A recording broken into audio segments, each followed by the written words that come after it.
South Jersey's play-by-play home for the Eagles, Touchdown! Sixers, It's good! and Flyers. Oh, big save by Carter Hart. 97.3 ESPN, WENJ, WENJ HD, Millville, Atlantic City, a Town Square media station.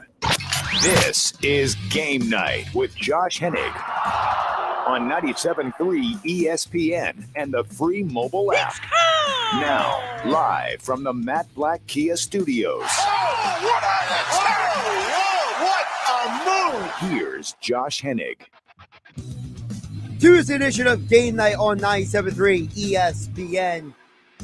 Sixers lost last night in a very disappointing way. You would think that they were going to give you a little something different, but certain things are out of your control. Like you lose your two starters with minutes for the game. So we'll talk about the latest on the 76ers as they are with a day off between them and coming back home to play the Miami Heat on Wednesday night. Flyers are back in action tonight, taking on the New Jersey Devils.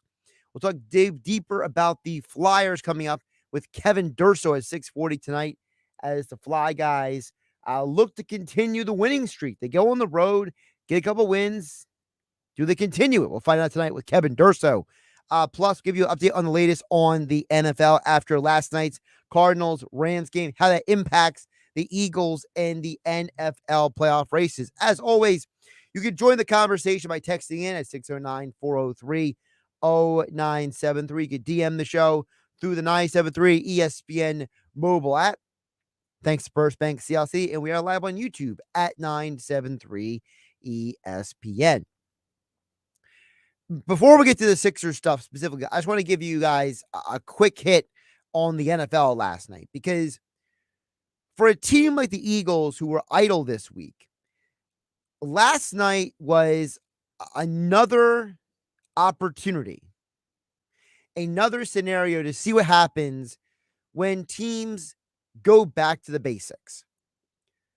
The Los Angeles Rams are a team coached by a man in Sean McVay who comes from the Shanahan coaching tree. Sean McVay did something that should honestly be applauded, but I think some people don't fully understand it. Part of the reason why the Rams won the game last night is because they got back to running the football. The running the ball set up the passing game. It caused the defenses to stop pinning back their ears, and it makes them worry more moving forward. If you can run the ball successfully, it can open up the passing game. That's the entire philosophy of the Mike Shanahan, Kyle Shanahan, Sean McVay system. But McVay got enamored with his new quarterback. He became obsessed with, let's throw the ball. He said, timeout. Let's get back to basics. This is now multiple teams that are showing you that running the ball can win you games in the NFL.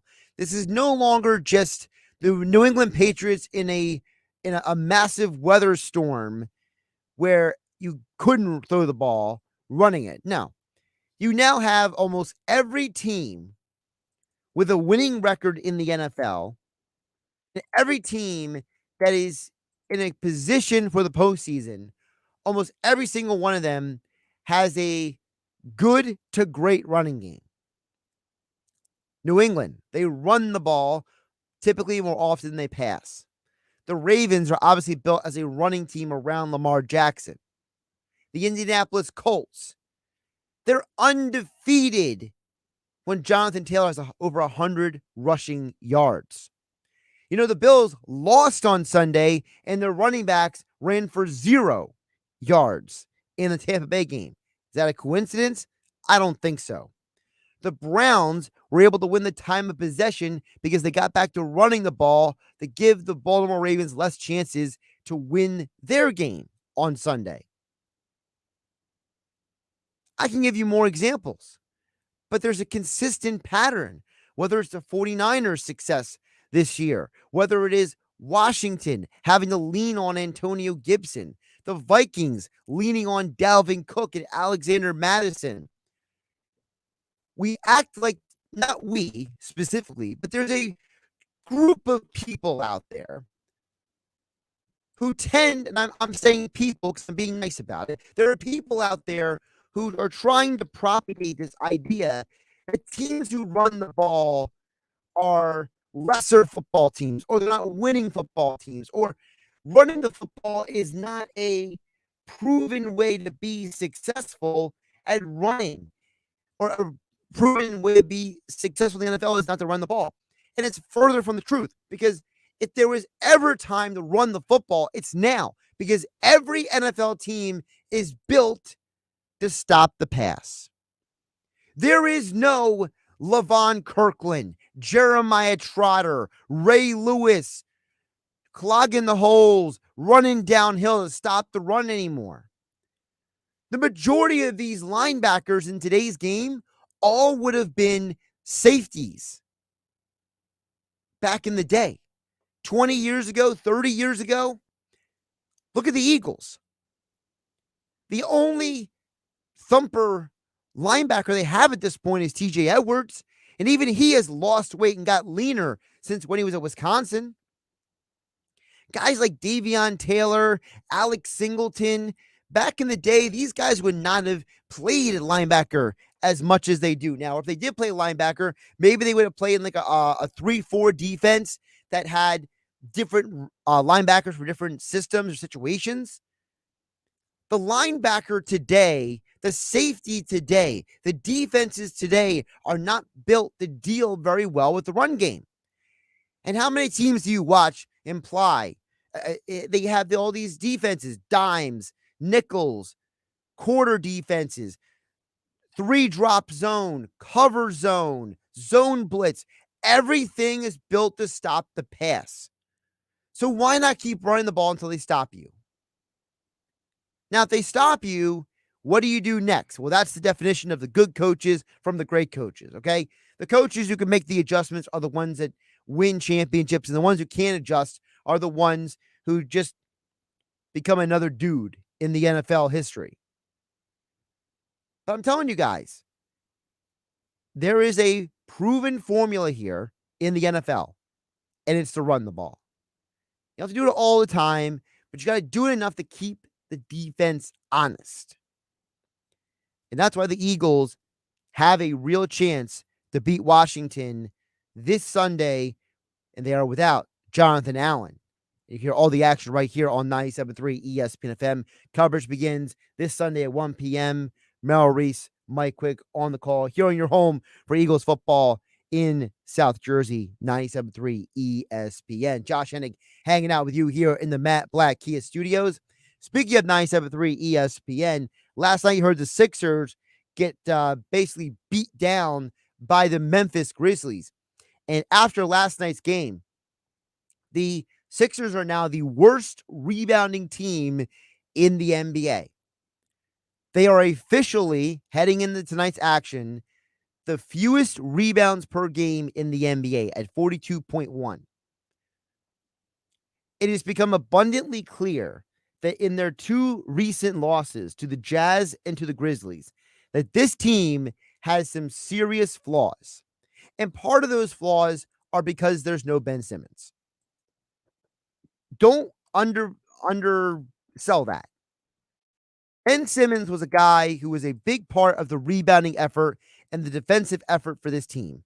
And now without him, you lose a rebounder and you lose a guy who is part of the success you have on the perimeter defensively.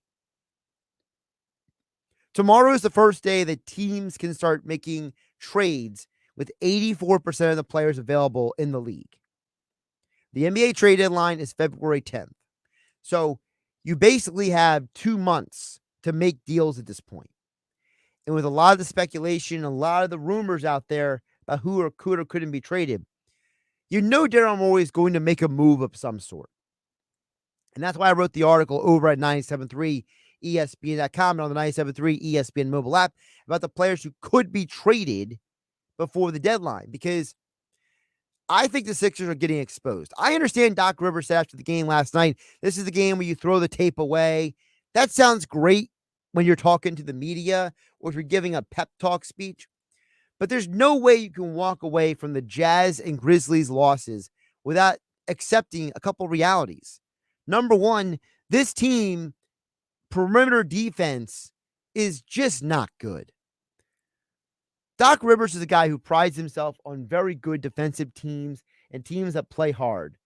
And this team just doesn't have good defensive personnel. Really, who is the guy not named Danny Green and Matisse Thybulle who's going out there and giving a good defensive effort every night?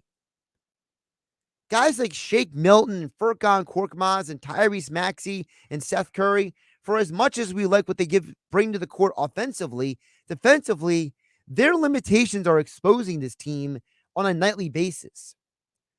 And then in the rebounding department, in a game like last night, where you still have Andre Drummond out there and you still have Tobias Harris, you still got out-rebounded extremely by a team in Memphis. Don't forget, Memphis doesn't have John Morant right now. Jaren Jackson came back and he had that monster dunk last night. But it's not like Memphis is this juggernaut team. They're just a team that's on a hot streak right now. You should have been able to give them a tougher fight. At the end of the night, you were outgunned, outmaneuvered, and out-rebounded. The lack of rebounding and the lack of perimeter defense on this team are exposing them. And Daryl Morey can't be blind to that. If I can see that, and you, the audience, can see that sitting at home watching the game, then we know that it's real. The reality is that this Sixers team needs more if they have any chance of going anywhere. Now, depending on whose report you want to believe and what theory you want to roll with, obviously there's a lot of speculation of what could happen with Ben Simmons. Speculation that the Sixers, if they don't get what they want before the deadline, they'll wait till the offseason to try to get James Harden. That's at least what Jake Fisher or Bleacher Report put out there. I know there are other people like Adrian Wojnarowski and Zach Lowe who keep pounding the table for, hey man, something's happening here. Where there's smoke, there's fire, right? I tend to believe in the where there's smoke, there's fire theory.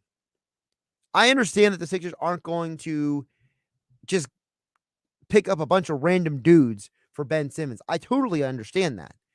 But I believe that there is a path to get a high-level player if the Sixers are willing to accept somebody maybe who's less than James Harden, less than Lillard, less than Beal, but maybe who's more than, let's say, Buddy Hield. Look, I see people on social media, they love the idea of Buddy Hield.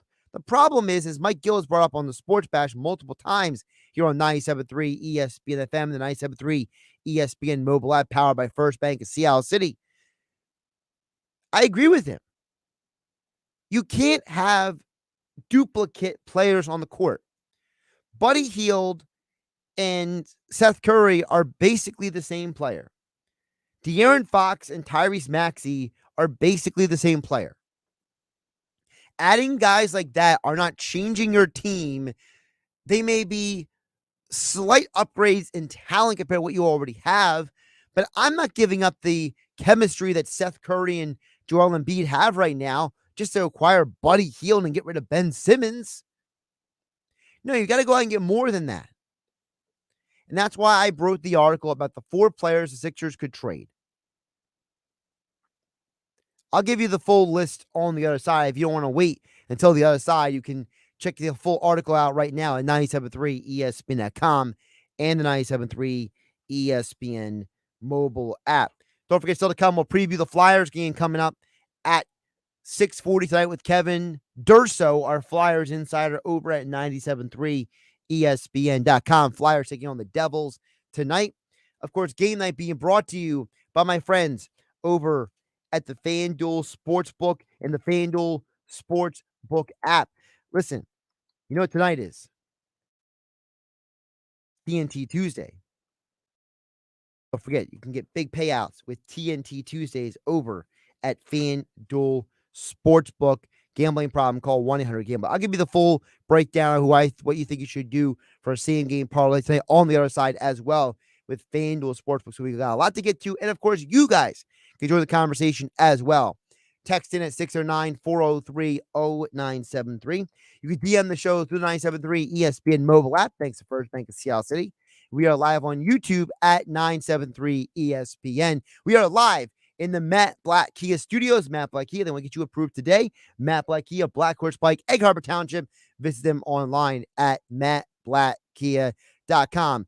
I'm Josh Hennig, and this is Game Night. It's Sixers basketball tomorrow on 97.3 ESPN with the voice of the 76ers, Tom McGinnis, calling all the exciting play-by-play action. Maxey to Harris. What a slam by Tobias Harris. Right down Broad Street. A two-hand slam. The Sixers host the Miami Heat. Coverage begins at 7 p.m. Philadelphia 76ers basketball on your radio home of the Sixers in South Jersey. 97.3 ESPN.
The 2022 Hercules Tires MAC Basketball Championships are headed to Atlantic City's Jim Whalen Boardwalk Hall, March 8th through 12th, featuring 22 men's and women's teams. The tournament is fun for the family, featuring a band jam, Spirit Squad showcase, and a mac and cheese fest, where you'll be able to taste a variety of mac and cheese from your favorite local restaurants. Don't miss your chance to be a part of the action, to see who will cut down the nets, and earn a spot in the big dance. Get your tickets at boardwalkhall.com.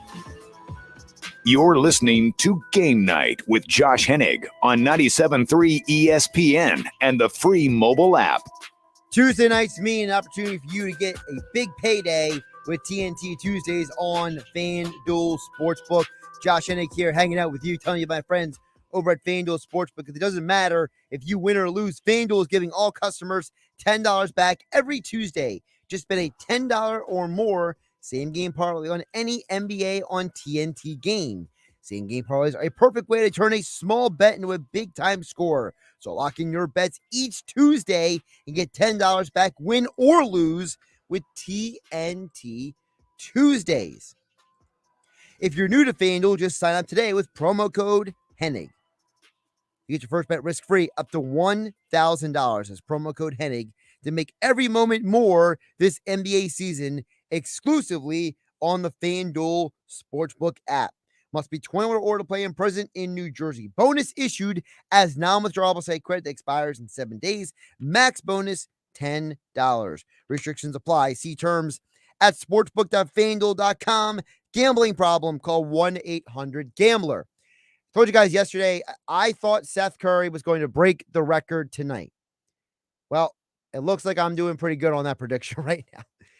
And I wasn't saying that to be conceited. I was just saying that because I just felt like after the way Saturday's game went for the 76ers in beating the Warriors, it just seemed like Curry was going to have a down night somewhere along the way. And it just kind of felt like, he's going to be in Madison Square Garden. He's going to go out there. He's going to have a big game, right? You kind of got that vibe from the situation. So that's why I was really leaning heavily toward him breaking the record tonight. So that's where I think I'm going to go with my my same game parlay, I should call it. So here's what I'm thinking. I'm thinking that the best way to go with your same game parlay is actually a pretty heavy Warriors thing, because the problem for the Knicks is they're not a very consistent team at this point. Not even Julius Randle is consistently going out there and scoring. Julius Randle had a stretch of games where he had 24, 30, and 24 points. And the 2 games before that, he had 9 and 8 points.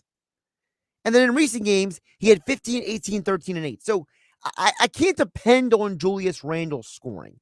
The only thing I can depend on when it comes to the Knicks, when it comes to Julius Randle, who's their best player, which is not saying much really, is the rebounding. So here's what I'm looking at when it comes to this game tonight. I got Seth Curry making at least 4 3-pointers. I think he breaks and passes the record tonight. He needs about 3 to get there. I think he gets 4. So give me Seth Curry to make 4 threes. The other thing is I'm looking at a Warriors team that they're not going to have Otto Porter tonight. And you saw there was one guy on Saturday night versus the Sixers, if you remember that game, who had a big game. And that was Jordan Poole. Now, I understand he didn't have a great game against the Pacers. But before the Pacers game, Poole had been double digits every single game since the middle of November. You're talking about a guy who has scored before last night, no less than 14 points for 10 straight games. So I'm thinking this is how I'm going to go with my same game parlay here. I like Steph Curry to get at least 4 threes. I like Jordan Poole to get at least 15 points. I like Andrew Wiggins to get at least 15 points because, again, no Otto Porter. And I like Julius Randle to get at least 8 rebounds. Plus 247 odds $10 bet will net you about $25. And that's with FanDuel Sportsbook. Promo code Hennig when you sign up for your first bet risk-free up to $1,000. All right, back to the Sixers conversation here on Game Night on 97.3 ESPN. As I wrote over at 97.3 ESPN.com, I understand that a lot of people have been very focused on Ben Simmons and him getting traded, but Ben Simmons is not getting traded mano a mano. I would be utterly shocked if that happens in a trade scenario. So, here's how I'm looking at this situation. I think there are a handful of players you need to keep an eye on when it comes to the Sixers, because whether they trade Ben Simmons or not in the near term, some guys are getting traded. So here are your options. Your first guy, I think, is an obvious one, is Furkan Korkmaz. Korkmaz, even though he's playing more minutes this year, he is arguably having one of the worst years of his career. He's shooting under 30% from three. He's had the most turnovers per game in his career, but he's only 24 years old. So he can be looked at as a guy who still has value as a bench contributor to another team. And I think that the Sixers would love to see what they can get more from Isaiah Joe moving forward. Another guy I think they can move on from is Shake Milton. Shake Milton, another inexpensive guy to add to somebody's lineup. And I think that with all the names that are being rumored out there, I mean, how many point guards have we heard about in these trade speculations with Ben Simmons, right? It's DeJounte Murray of the Spurs. It's De'Aaron Fox of the Kings. Lillard in Portland. We've heard about Kyrie Irving and James Harden. We've heard about so many guys who are primary ball handlers.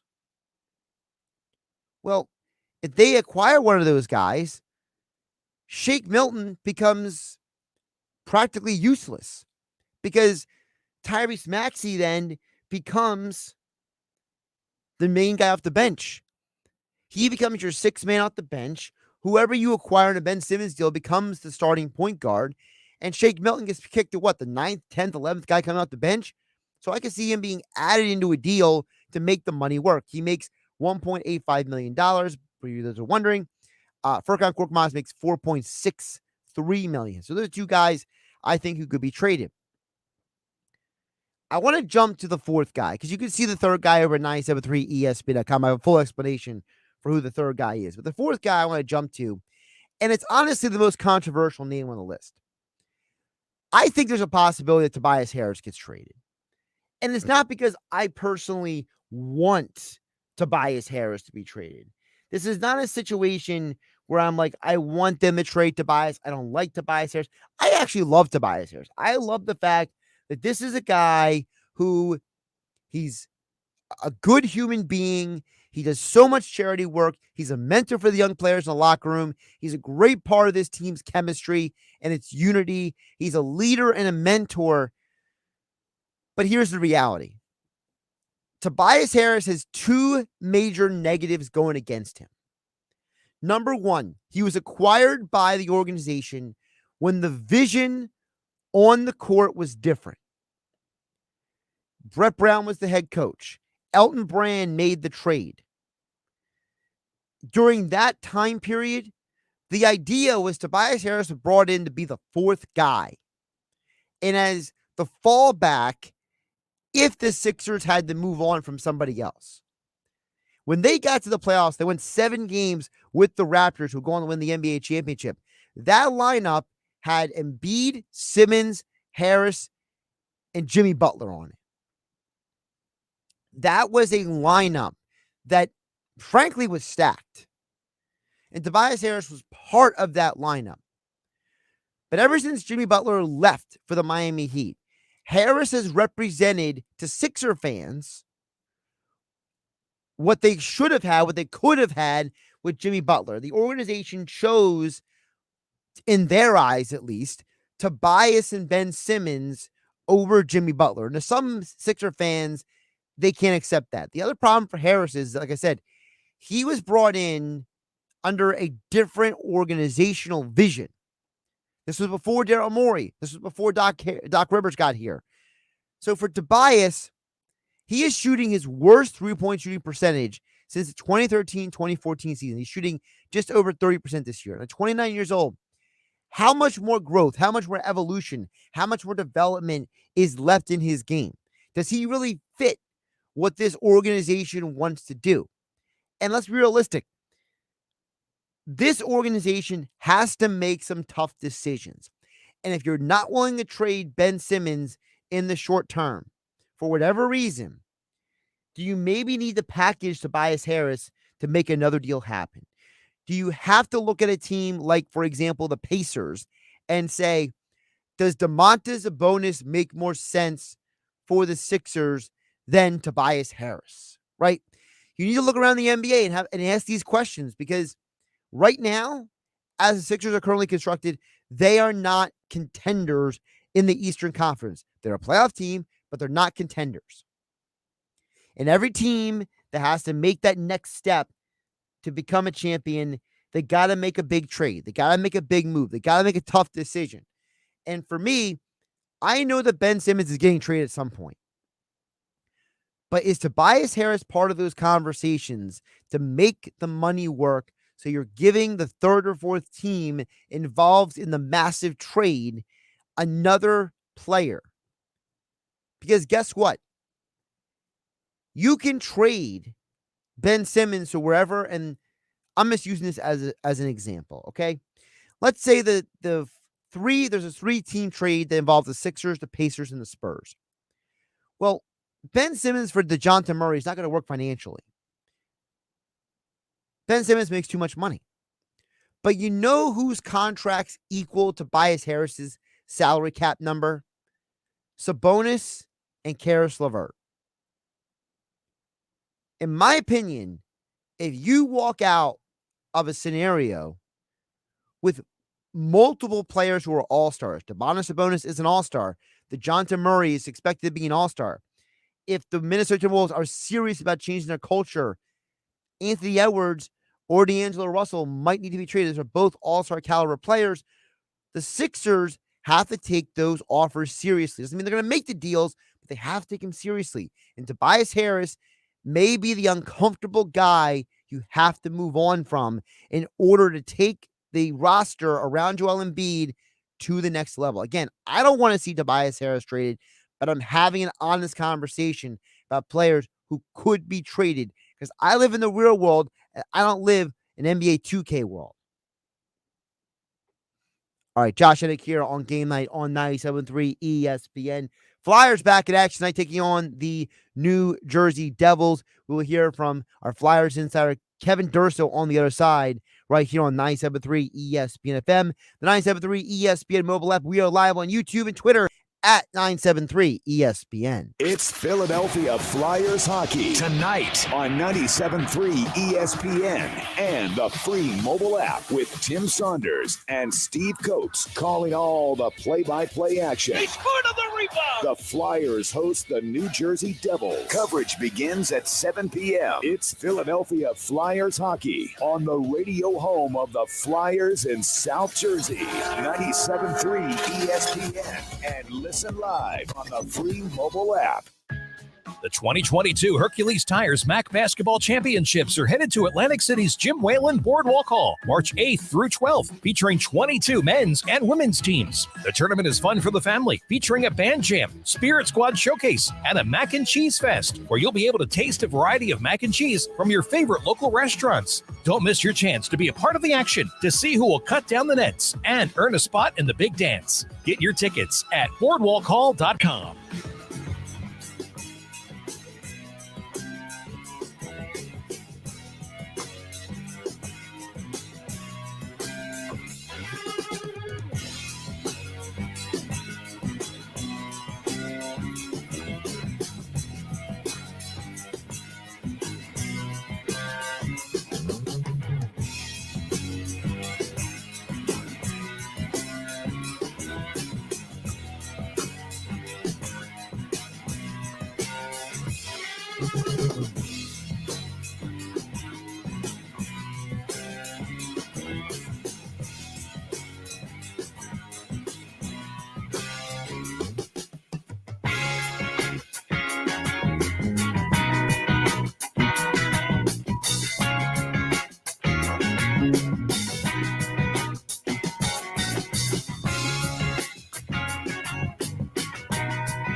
Why would someone looking for a mortgage at the Jersey Shore take a loan from a company in Detroit or North Carolina or some other far-off place?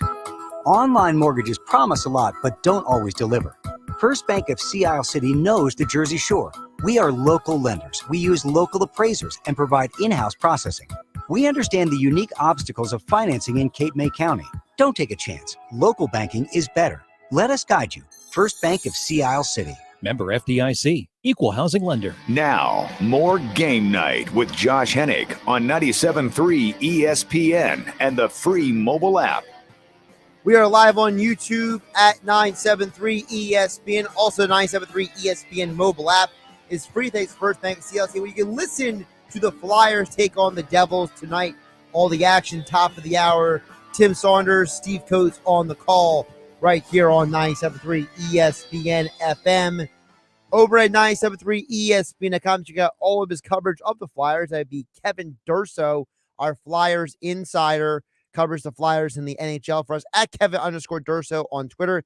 And he joins us right now live from the Wells Fargo Center as the Flyers.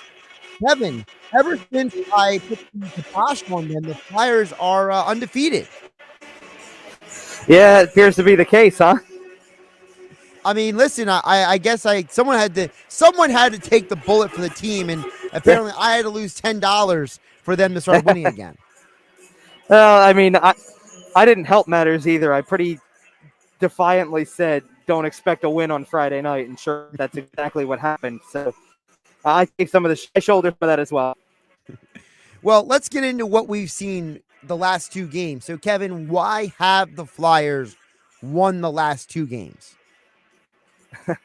Well, they won on Friday because Carter Hart was outstanding, and they won on Saturday because they were playing the league's worst team pretty much. I mean, this is not a solved process by any stretch, and there's still certainly things that this team needs to clean up before you think they've turned a corner or anything like that. It's like it was something here that you can start to go crazy about just yet because it's 2 games in a row. There's a lot more that needs to happen for the Flyers to be turning the corner and be something that, you know, people can get really, really hopped up about again. I don't know if that's really ever going to come to fruition, but they do have an opportunity because the Devils are 1 point ahead of them in the standings and have struggled just as much as they have. The Devils have 2 wins in the last 10 games, and I'm sure you can guess who the 2 wins are against because the Flyers just played them twice over that 10-game losing streak, and do the math and you can figure it out. And then ahead of this game, you have games against Montreal and Ottawa still on the schedule, and that's 2 of the other bottom 3 teams. So you're going to play, just after playing Arizona, you're going to get 2 of the other bottom 3 teams as well. The schedule favors you to do a little something here, but unless we really start to see some dominant play against these teams that are in that bottom half of the standings, there's really no reason to get totally excited about exactly what this team is doing just because they've won a couple games in a row. So then, if we can't get totally excited, is there any positives we can take away from the last 2 games and potentially the stretch coming up? Yeah, the fact that they're scoring is a big thing. You know, this team we know was no secret. They couldn't score goals for the last little stretch. As a matter of fact, I went back. I believe they had only scored 14 goals over the previous 9 games before Monday night's game when they scored 5. And now they've added on to that with 4 against Vegas, 5 again against Arizona. So now you've got 14 goals in your last 4. That's a much more significant clip. It's not earth-shattering completely, but it's a step in the right direction. And when you get guys like James Hennig, like who scored 3 in this game, and you get other guys who are starting to chip in again too, it can start to get some guys rolling. It turns that snowball effect maybe the other way because we know guys like James Hennig, like he's a guy who scores in bunches. And if he's starting to score in bunches now, that can only favor the Flyers. So the fact that the puck's going in the net is a really big thing for them. It's a good thing for them that, you know, it's definitely something different from the last long stretch of games where they really couldn't do anything, score 2 goals a night. Now you're looking at them scoring 4 and 5 in the last couple of games here, and that's much more significant. Flyers Insider Kevin Durso joining us here on Game Night on 97.3 ESPN. Flyers back home take on the Devils tonight at 7 p.m. right here on 97.3 ESPN FM, the 97.3 ESPN mobile app. Kevin, another guy that I want to ask you about who I think that I understand that one guy doesn't change everything, but I felt like the mood and the attitude of the team changed after Kevin Hayes scored that goal on Friday night. It was almost like Hayes was like a catalyst for them to be like, hey, man, our guy is back and our guy went and got a goal. Well, you know, they have an outstanding record when he does score a goal. And I think there is something that plays into that. He's a well-liked guy, and he's somebody who can kind of get that locker room lifted a little bit. I'm sure that him scoring the first goal of the game against Vegas certainly helps. It can't hurt when you got a guy like that who is a key part to your offense and needs to be producing to give your team that kind of success. When he delivers, sure, it's going to help you tremendously. And, you know, he's probably not perfectly healthy here. You know, he came back pretty quick after that second go around with the injury. And, you know, I've seen it kind of in his skating. He doesn't look like he's completely there. But if he can produce, and certainly he's looked healthier in the last couple of games than he did when he first came back. You know, it doesn't mean he's perfect, but he's got much more jump to his game. Like there's a bit of an urgency for him. And maybe if guys can follow that lead, it can help, you know, because then you got guys who are paying attention to a player like that who's trying his best to pick up the game as much as he can, even if it's a little bit of a struggle for him health-wise.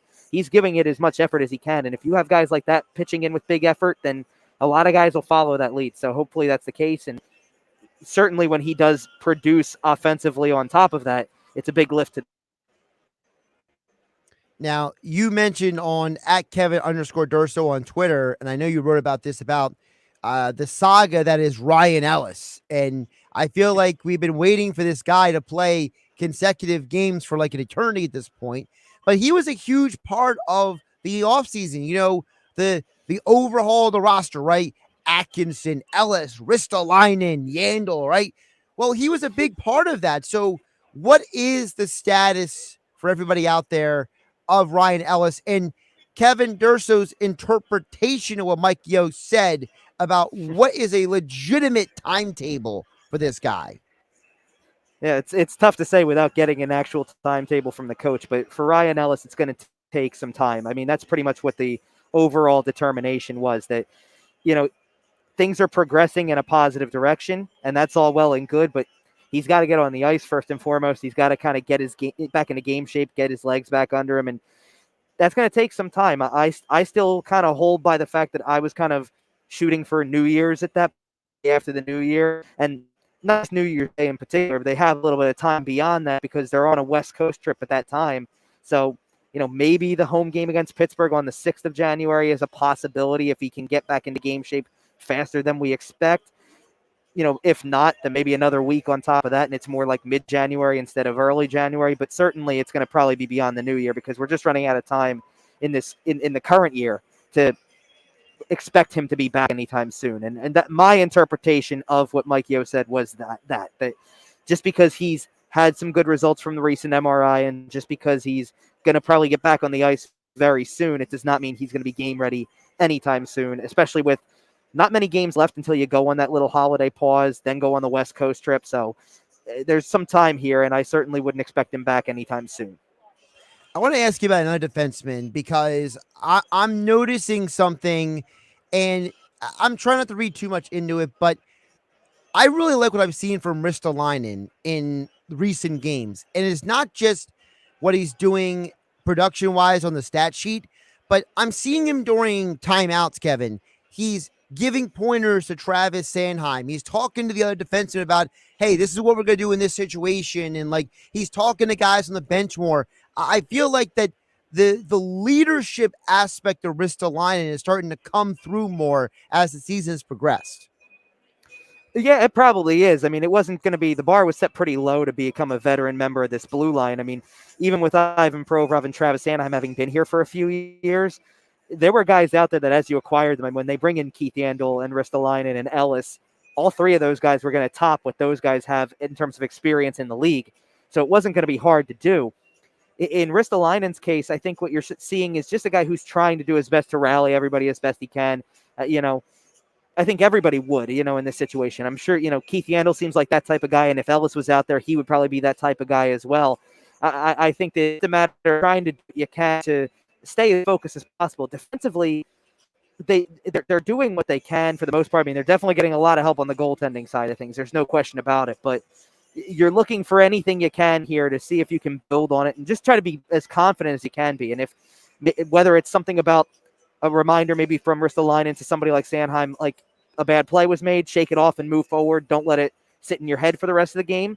Or if it's a good play, build off of that. Sometimes that little bit of confidence that you can build on the bench during a game can go a long way. And, maybe that's what they really need. I mean, that sounds like what they need the most. Mike Yeo said as much. The goal here is build some confidence in a hurry.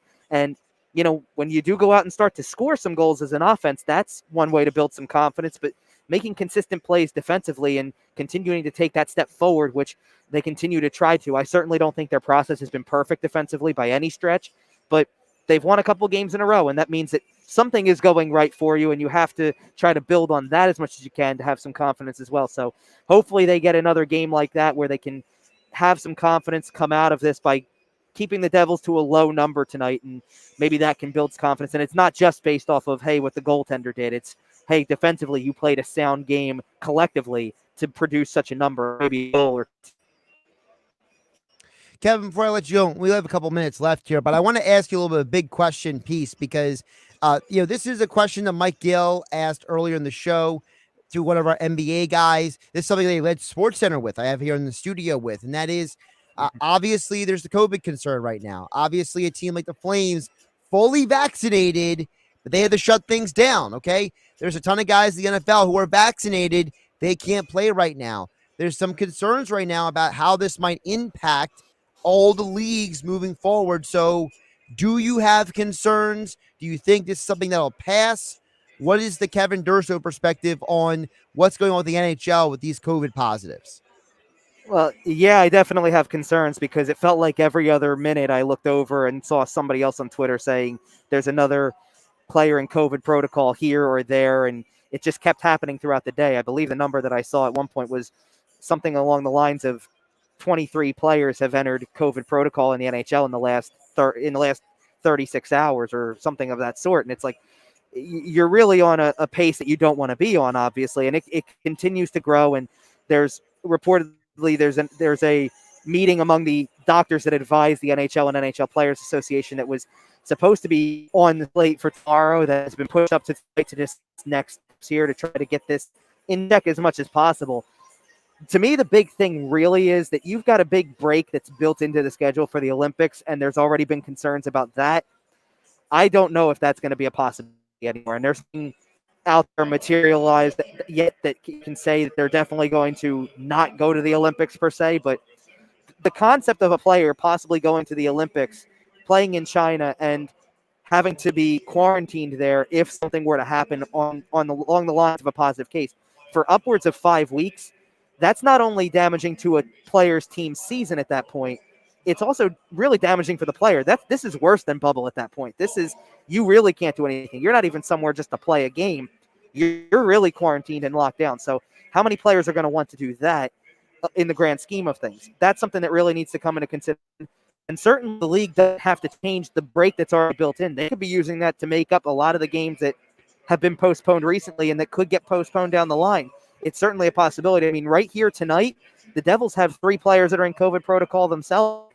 You got to take that into consideration as the days move forward, because their teammates who are going to ice tonight will have in some way probably been exposed to them in some way, shape, or form. And that means that those players are playing against the Flyers tonight. And even though the Flyers have 2 things probably going for them in that area. One is that they are a fully vaccinated team, and the other is that many of their players did actually have a COVID case a year ago.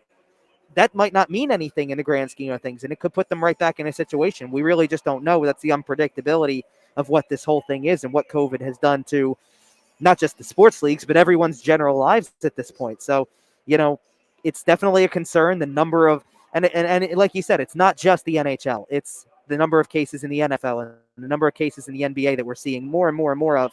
And maybe even also the number of teams that are having to wonder in the back of their minds whether you're talking like the NFL teams that are shutting down their facilities or the NBA teams that are having games postponed as well. The NHL had to postpone another game tonight after postponing a game yesterday for the same reason. So it's just kind of like piling on right now. And as a result, you kind of want to just, you'd love to say it'll be easy to see a group. It's not simple, and kind of cross your fingers and hold your breath a little bit in the next few days to see just to what extent this thing goes to, because it's certainly not good right now. Follow on Twitter at Kevin_Durso. He's at the Flyers game tonight as they are taking on the New Jersey Devils. And you hear all the action right here on 97.3 ESPN. Coming up next, Kevin, always appreciate the time and the conversation, and enjoy the hockey action tonight. Thanks, Josh. Appreciate it. All right, Josh Hennig wrapping up here on Game Night. I had to chuckle with his message from George that came in earlier. He says, here's the thing, Josh, you are logical. Maury apparently isn't. Here's the thing, George. I don't know if Maury isn't logical. I think, and I made this comment earlier to Mike Gill, I think that there's information that we don't know right now. I think that there are being players and scenarios being discussed that have not all leaked to the press, because realistically, we know that each media insider gets their information from different people. So we'll see what happens. All right, I'm Josh Hennig. This is Game Night. Flyers hockey next.